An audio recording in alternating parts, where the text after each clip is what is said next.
السلام عليكم الحادقات. هنا بسطيله بارخص ما يكون وبمكونات متوفره عند كل سيده في البيت ديالها. انا قطعت شويه ديال الفلفله، شويه ديال البصله، حكيت خيزو، شحرتهم مع العطريه، البزار، سكينجبير، الخرقوم، الثومه، واحد طريف من هذيك الدويمه ديال الزعفران. وهنا غادا نزيد واحد الزيت ديال الحامض اللي مصير اللي كيعطي واحد النكهه رائعه.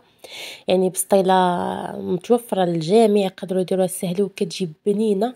تقدري ديريها غير بالعجينه ديال المسمن، ماشي بالضروره الورقه. انا الورقه كانت عندي غير متبقيه شايطه في الفريغو، صافي استعملتها. يعني راه قلت لكم من رمضان وهي الورقه كاينه.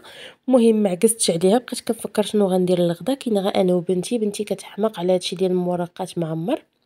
صافي شحرت الفليفله مع البصله مع الفلفله ومع داكشي كيف قلت لكم، مع شويه ديال الزيت. هنايا ضفت عليهم الفيرميسيل، حتى هي كانت عندي في الفريكو، يعني حتى شي حاجه ما جبدتها. وهنا حكيت شويه ديال المرتديلا اللي كاين، واحد الجبنه يعني اللي كاين حضرت به البسطيله. هنا صافي دهنتهم بالزيت، عمرتهم بالحشوه ودرتهم في الفرن. عرفتي كيجيو البنات رائعين، تقبتهم بعويد باش طابوا حتى من الداخل.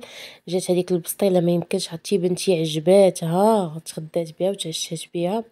صراحه جاو بنانين، انا حمقوني. يعني واحد الحشوه اللي هي خفيفه وديال تحميره الوجع. عرفتوا راه البنات راه جاو بنان بزاف بزاف.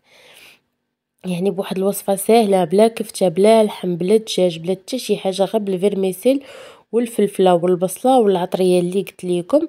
صافي وهداك شويه ديال المرتديلا. الصراحه جو روعه ميمكنش في المذاق. عرفتي اكيد الا جربتوهم ما غاديش تندموا عليهم، وغادي تشكروني على هاد الوصفه هذه. مهم بلا ما تعكزوا، راها ساهله واقتصاديه في متناول الجميع. هذا هو الفيديو ديال اليوم، تبقوا على خير، الى فيديو قادم ان شاء الله.